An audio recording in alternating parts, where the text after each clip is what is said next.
दोस्तों आज की इस वीडियो के अंदर हम लोग सीखेंगे हमारा ये जो 3 फेज इंडक्शन मोटर रहता है ना, 3 फेज इंडक्शन मोटर को किस तरह से चेक किया जाता है। कहीं ये 3 फेज मोटर खराब तो नहीं है।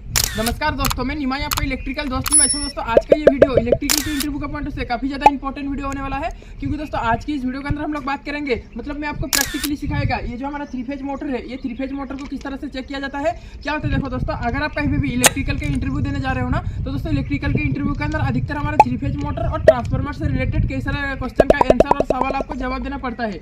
और दोस्तों अगर आपको इलेक्ट्रिकल के इंटरव्यू के अंदर इस तरीके से क्वेश्चन किए कि हमारा ये जो 3 फेज मोटर है, 3 फेज मोटर को किस तरह से चेक किया जाता है, तब आप इलेक्ट्रिकल के इंटरव्यू के अंदर एक लाइन के अंदर आंसर दे सकते हो कि सर हमारा ये जो 3 फेज मोटर है, हम लोग ये 3 फेज मोटर को 3 तरीके से चेक करते हैं। 1 नंबर पे मोटर का बॉडी अर्थ टेस्ट, 2 नंबर पे मोटर का वाइंडिंग ओपन टेस्ट, मतलब हम लोग कंटिन्यूटी टेस्टिंग भी बोल सकते हैं, और 3 नंबर पे मोटर का रेजिस्टेंस टेस्ट। तो दोस्तों वही मैं आपको प्रैक्टिकली सिखाएगा हमारा मोटर का बॉडी अर्थ टेस्ट किस तरह से किया जाता है, हमारा मोटर का वाइंडिंग ओपन टेस्ट मतलब कंटिन्यूटी टेस्टिंग किस तरह से किया जाता है, और हमारा जो मोटर का रेजिस्टेंस टेस्ट बोला ना मैं आपको, मैं प्रैक्टिकली सिखाएगा ये तीनों किस तरह से चेक किया जाता है। तो चलिए दोस्तों हम लोग प्रैक्टिकली इसको किलोमीटर के द्वारा हम लोग सीखेंगे 3 फेज मोटर को किस तरह से चेक किया जाता है। अगर आपके सामने किलोमीटर भी रहेगा या फिर मल्टीमीटर भी रहेगा तो आप किस तरह से चेक करोगे 3 फेज मोटर को, वही दोस्तों मैं प्रैक्टिकली आपको सिखाएगा वीडियो के अंदर। तो बिना ज्यादा देरी किए आज की इस वीडियो को स्टार्ट कर लेते हैं। चलिए आगे बढ़िए, मोटर की तरफ आइए।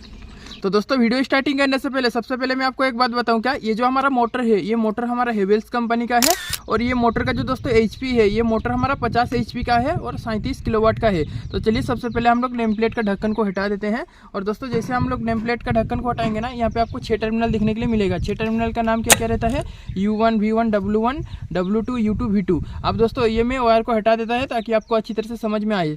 तो दोस्तों यहाँ पे मैं वायर को रिमूव कर दिया। और दोस्तों यहाँ पे मैं एक बात बताऊँ, क्या ये जो हमारा मोटर है, ये मोटर हम लोग स्टार डेल्टा स्टार्टर का वायरिंग का कनेक्शन करके चला रहे थे। अगर दोस्तों आपका 10 HP का मोटर होगा ना, तो वहाँ पे आप डुअल स्टार्टर से 3 फेज मोटर को चला सकते हो। अगर आपका 10 HP का ऊपर मोटर रहेगा तो वहाँ पे हम लोग को स्टार डेल्टा स्टार्टर का वायरिंग का कनेक्शन करके चलाना पड़ता है मोटर को। क्या होता है देखो दोस्तों, जो डुअल स्टार्टर है, dual starter direct online starter है। डायरेक्ट ऑनलाइन स्टार्टर से हम लोग 10 HP का नीचे का मोटर को रन करते हैं।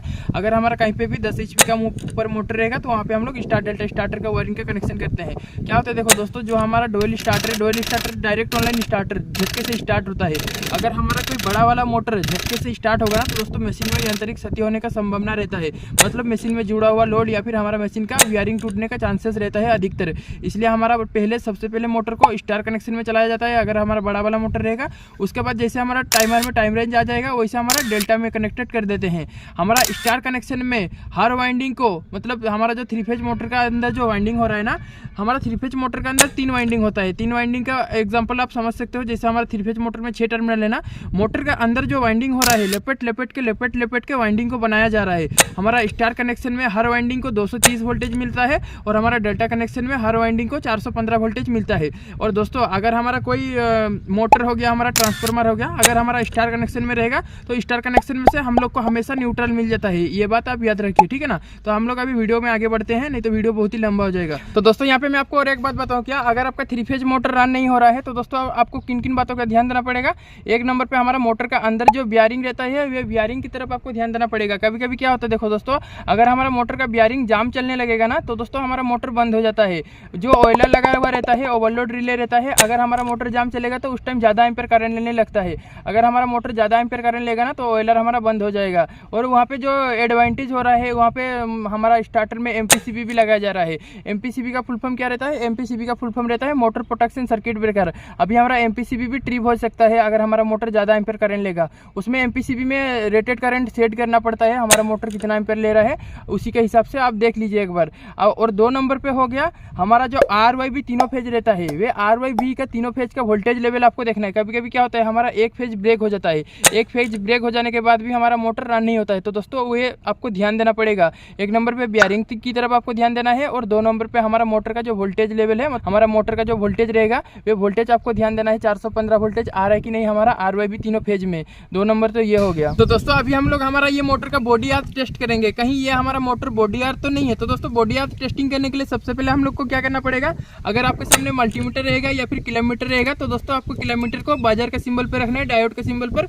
अभी हम लोग को क्या करना है, ये मोटर का बॉडी अर्थ टेस्ट करना है। तो दोस्तों हमारा मीटर का दोनों लीड को हम लोग अटैच करके देखेंगे मीटर से साउंड आ रहा है कि नहीं। तो देख सकते हो हमारा मीटर से साउंड आ रहा है। अभी दोस्तों अगर हमारा मोटर का हम लोग बॉडी अर्थ टेस्ट करेंगे करेंगे तो सबसे पहले हम लोग को क्या करना है, यहाँ पे हमारा एक बॉडी पे टच करना है मोटर का, और उसके बाद हम लोग बॉडी टू टच करके देखेंगे हमारे मीटर से साउंड आ रहा है कि नहीं। तो देख सकते हो हमारा मोटर का बॉडी टू बॉडी से साउंड आ रहा है मीटर से।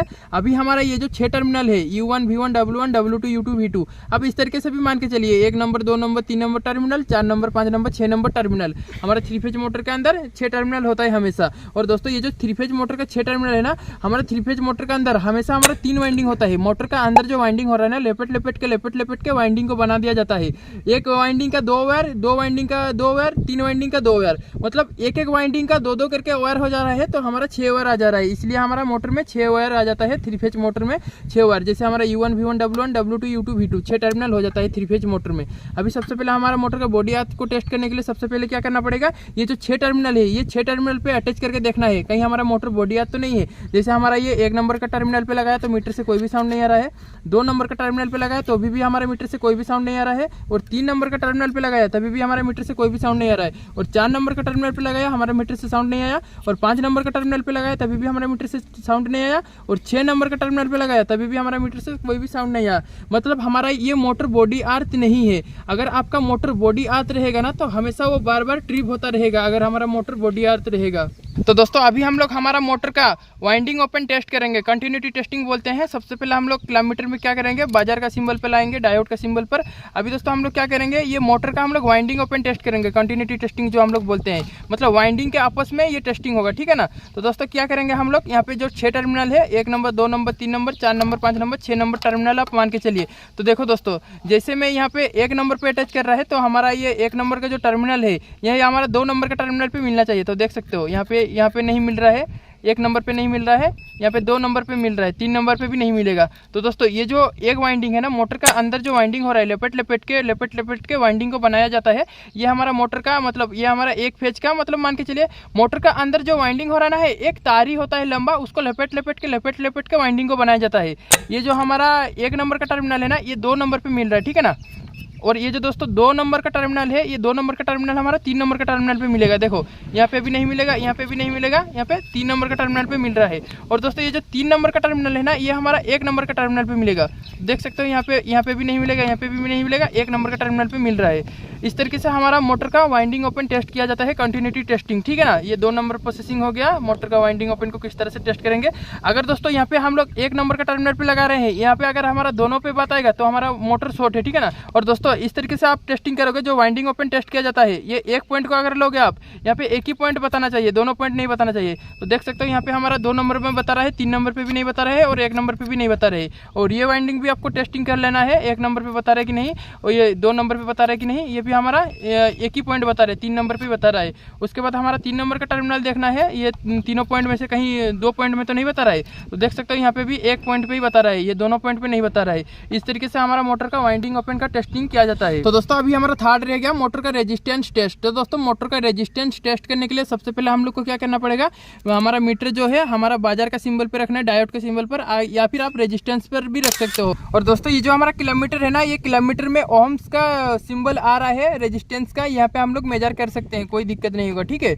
और दोस्तों ये जो मेरा किलोमीटर है ना, यहाँ पे हमारा साउंड भी आएगा, इसलिए मैं यहाँ पे बाजार और डायोड के सिंबल पर रख रहा है, ठीक है ना। हमारा रेजिस्टेंस भी बताएगा यहाँ पे, आप देख सकते हो वाइंडिंग का जो रेजिस्टेंस टेस्ट किया जाता है, यहाँ पर आप देख सकते हो। मीटर की तरफ अच्छी तरह से दिखाइए, मीटर दिखाइए अच्छी तरह से। तो देखो हमारा जो वाइंडिंग के आपस में जो हम लोग रेजिस्टेंस को टेस्ट करेंगे, तो देख सकते हो जैसे हमारा 1 नंबर का टर्मिनल पे लगाया और 2 नंबर का टर्मिनल पे लगाने के बाद हमारा मोटर का रेजिस्टेंस कितना आ रहा है, यहाँ पे हमारा 0 रेजिस्टेंस आ रहा है एक वाइंडिंग पे, ठीक है ना। और 2 नंबर पे अगर हम लोग लगाएंगे, 2 नंबर का हमारा कहाँ मिलेगा, 3 नंबर पे मिलेगा, ठीक है ना। ये 3 नंबर पे अगर हम लोग लगा के देखेंगे, यहाँ पर आप देख सकते हो हमारा यहाँ पे रेजिस्टेंस 0 आ रहा है। अभी हम लोग यहाँ पे 3 नंबर पे लगाएंगे, 3 नंबर पे यहाँ पे हमारा 1 नंबर पे मिलेगा, तो देख सकते हो हमारा रेजिस्टेंस 0 आ रहा है। मतलब ये जो वाइंडिंग है ना, ये वाइंडिंग प्रॉपर तरीके से अच्छी तरीके से है। अगर हमारा मान के चलिए मोटर का रेजिस्टेंस अनबैलेंस आएगा, ये पॉइंट पे हमारा 2 रेजिस्टेंस आ रहा है और ये पॉइंट पे हमारा 3 रेजिस्टेंस आ रहा है और ये पॉइंट पे हमारा 4 रेजिस्टेंस आ रहा है, मतलब अनबैलेंस रेजिस्टेंस रहेगा। अगर हमारा मोटर का रेजिस्टेंस अनबैलेंस रहेगा तो ये मोटर को हम लोग को रिवाइंडिंग करना है, उसके बाद हम लोग प्लांट पे इस्तेमाल ले सकते हैं। अगर हमारा अनबैलेंस रेजिस्टेंस रहेगा तो मोटर जलने का 100% चांसेस रहता है अधिकतर। और दोस्तों ये जो हमारा मोटर का रेजिस्टेंस है ना, ये मोटर का रेजिस्टेंस बराबर आ रहा है, ये मोटर हमारा अच्छा है।